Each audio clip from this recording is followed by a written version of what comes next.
جن میں درندوں کی طرح سرخی پھیلی ہوئی تھی۔ پھر اس نے بیلچہ اپنے چہرے سے ہٹا لیا۔ اس کے چہرے پر نظر پڑتے ہی ان چاروں کے منہ سے حیرت و بے یقینی سے کھل گئے، اور یہ لمحہ ان چاروں پر قیامت برپا کر گیا۔ شاید انہیں اس بات کی توقع ہی نہ تھی کہ اس شخص نے بجلی کی تیزی کے ساتھ بیلچہ گھمایا۔ نتیجے میں ایک کا آدھا سر کٹا تو دوسرے کی گردن الگ ہو گئی۔ باقی دونوں شدید بوکھلاہٹ میں پیچھے ہٹے، مگر وہ درندہ صفت انسان ان کی توقع سے کہیں زیادہ پھرتیلا نکلا۔ اس نے برق رفتاری سے تیسرے پر کدال سے حملہ کر دیا۔ کدال کی نوک اس کی کھوپڑی میں اترتی چلی گئی۔ اس نے چیخنے کی کوشش کی، مگر کدال کی نوک اس کی کھوپڑی سے ہوتی ہوئی اس کے حلق میں اتر گئی تھی، اس لیے وہ چیخ بھی نہ سکا تھا۔ اتنے میں چوتھا اس پر گولی چلا چکا تھا، مگر فائر مس ہو گیا تھا۔ اس نے دوبارہ ٹریگر دبایا، مگر فائر اس بار بھی مس ہو گیا۔ پھر اس سے پہلے کہ وہ تیسری بار کوشش کرتا یا پلٹ کر بھاگتا، اس وحشی انسان نے کدال کو نصف دائرے کی صورت میں گھماتے ہوئے اس پر حملہ کر دیا۔ اس بیچارے نے بچنے کی بہت کوشش کی، مگر کدال کی بھرپور ضرب اس کے جبڑے کا بھرکس نکالتی ہوئی چہرے سے پار گزر گئی تھی۔ اس کی اذیتناک کرا اس کے حلق میں پھنس کر رہ گئی تھی۔ وہ پوری طرح تڑپ بھی نہ پایا تھا کہ اس کی روح اس کے جسم سے پرواز کر چکی تھی۔ آج خلاف معمول دھند زیادہ تھی اور فضا بھیگی ہوئی تھی۔ انتظامیہ کو ایک نیا دھچکا لگا تھا۔ سخت انتظام اور پہرے کے باوجود ایک اور قبرستان پامال کر دیا گیا تھا۔ قبرستان میں پہرا دینے والے چاروں سپاہیوں کو نہایت بے دردی سے قتل کر دیا گیا تھا۔ طریقہ کار مختلف نہ تھا۔ انسانی کھوپڑی کا چراغ جلایا گیا تھا، قبریں پھٹی ہوئی تھی اور مردے غائب تھے۔ گزشتہ واقعات کی روایت کی طرح پولیس افسران قبرستان میں موجود تھے اور قبرستان کا معائنہ جاری تھا۔ آئی جی صاحب بذات خود قبرستان میں موجود تھے۔ تمام افسران کے چہرے پر الجھنیں اور پریشانی کے تاثرات ضبط تھے۔ پھر بعد میں دانش وہاں پہنچا تو اس کے قریب آتے ہی آئی جی صاحب نے کہا، مسٹر دانش یہ کیا ہے؟ آپ نے تو کہا تھا کہ اب کوئی فوری طور پر حادثہ نہ ہوگا، اور کل کی رات ہی یہ سب ہو گیا۔ اس کا مطلب یہ ہوا کہ آپ کی قیاس آرائیاں غلط تھیں۔ دانش نے اپنے اطراف میں گہری نظر ڈالی اور ٹھوس لہجے میں گویا ہوا، مگر میں نے تو جو کل تک کہا تھا وہ محض قیاس آرائیاں تھیں، مگر اس وقت وہ باتیں ٹھوس حقیقت بن چکی ہیں اور انداز یقین میں بدل گئے ہیں۔ اب میں پورے وثوق سے کہہ سکتا ہوں کہ ان تمام واقعات کے پیچھے ایک شیطان کا ہاتھ ہے۔ کیا مطلب مسٹر دانش؟ آپ جو کہنا چاہتے ہیں ذرا کھل کر کہیں۔ سوری سر، مجھے مجبور مت کیجیے۔ ابھی میں اس بارے میں کچھ نہیں کہوں گا، البتہ یہ بتائے دیتا ہوں کہ میں اس شیطان تک پہنچ گیا ہوں۔ بس جیسے ہی کوئی ثبوت ہاتھ آیا اور اس کی شخصیت واضح ہوئی، میں اس پر ہاتھ ڈال دوں گا۔ Okay young boy, as you wish, I G نے کہا۔ Thank you sir. دانش وہاں سے ہٹا اور لاشوں کے قریب پہنچ گیا۔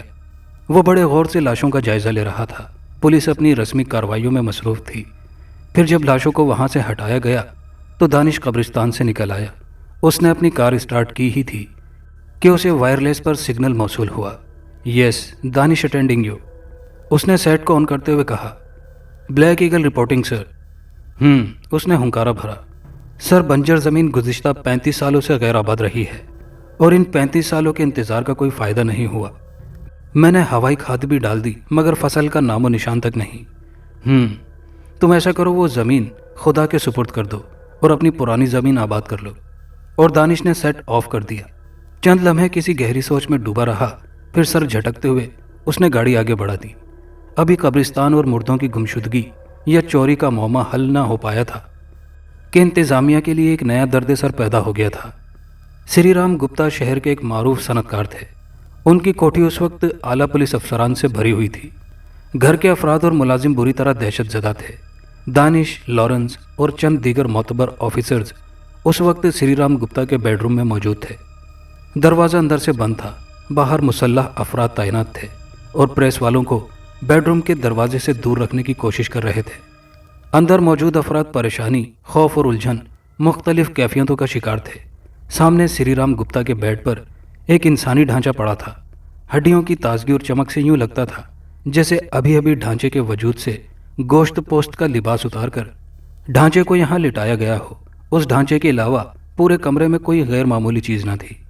مسز گپتا کے بیان کے مطابق وہ معمول کے مطابق سو گئی تھی، اور رام گپتا صاحب عادت کے مطابق مطالعے میں مصروف تھے۔ صبح جب مسز گپتا کی آنکھ کھلی تو انہوں نے رام گپتا کی جگہ ایک استخوانی ڈھانچے کو لیٹے دیکھ کر ان کی چیخ نکل گئی تھی۔